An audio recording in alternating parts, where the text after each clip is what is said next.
Mang Tonyo, a father who left the country with the hope of lifting his family's life out of the hardship. At the age of 65, he accepted a difficult job in a foreign country, far from his loved ones. In exchange for a better future for his children, each day was not easy. But for Tonyo, sacrifice was love.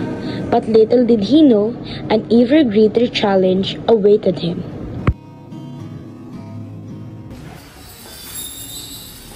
Kali, we're home! Hey, Tonyo! Clean this syrup and these things. I told you to put this in the basement. Yes, sir. Yes, sir.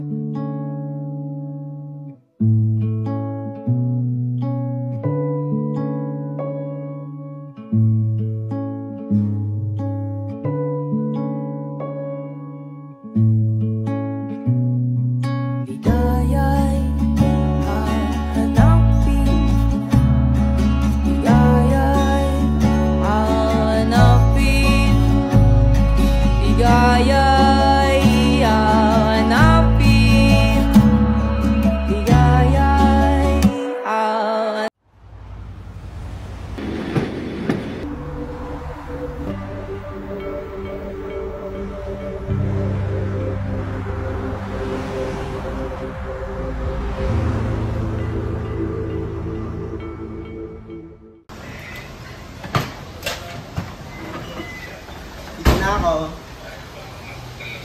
Tonyo, andito ka na pala. Oo. Pinahuli ako ng boss ko. Bakit ano nangyari? Oh, nandito ka na pala. Ang hirap sa oras na. Ang hirap ng mga travel. Lagi akong binubugbog. Lagi akong pinapalinis ng kung ano. Ewan ko. Huwag ka na bumalik mo. Dito ka na lang. Hindi na talaga. Baka suggest ko mag-online business ka na lang. Ha? Hindi na ako mag-ganon. Tumagil na pa. Nandito naman kami. Patulungan ka namin. Oh, kumusta ka naman? Ito, makauwi lang. Hirap na sa Saudi. Pwede kang napalo, na maltrato. Ewan ko ba sa boss ko, bawat magkamali. Ano na agad? Pas na agad. Ano naman reaction ng asawa mo? Ayun, hindi na ako pinababalik. Tsaka hindi na rin ako babalik doon. Kasi ganun na. So, ito na lang para makatawi ako sa'yo. Matagal naman tayo hindi nagkita. May tour ka naman sa website. So, ito ako nag-business. Ikaw na yan. Kamusta mga kapera? Gusto niyo bang kumita ng pera habang nasa bahay lang at gamit lang social media? Ako si Riley at nandito ako para tulungan kayo sa inyong business idea.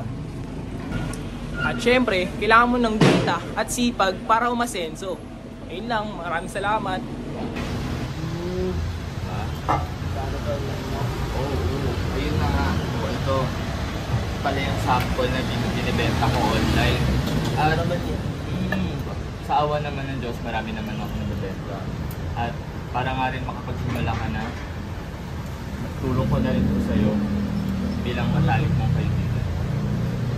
Ano gagawin ko dito? Hindi naman ako marunong.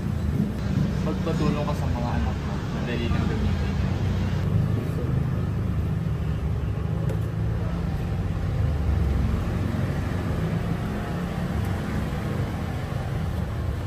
Nandiyan na rin lahat ng mga kailangan mong gamitin para sa business mo.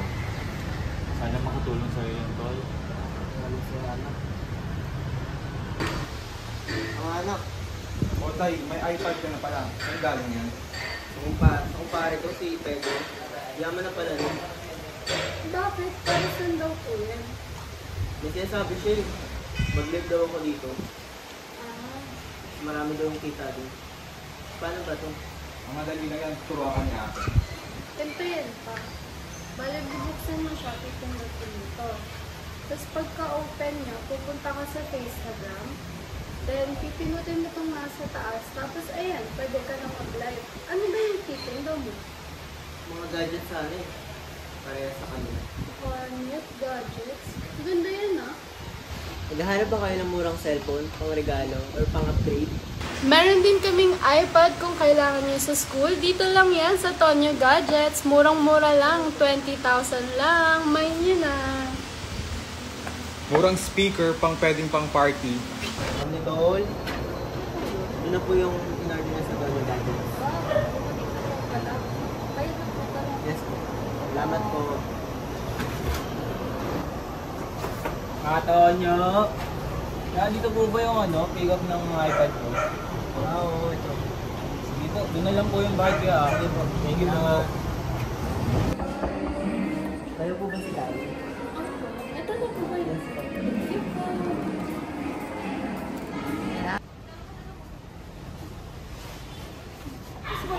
Well, ating OFW, ngayon isang successful online seller. Grabe, saang inspirasyon para sa mga taong hindi sumusuko sa buhay. Kung Tonyo, big time ka na pala. Dati minamaltrato ka lang sa OFW mo. Salamat.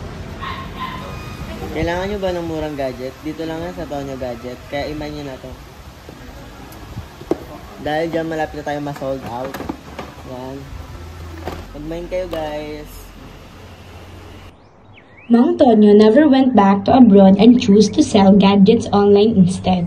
With the help of technology, especially social media, he was able to reach more customers, grow his business, and succeed in life.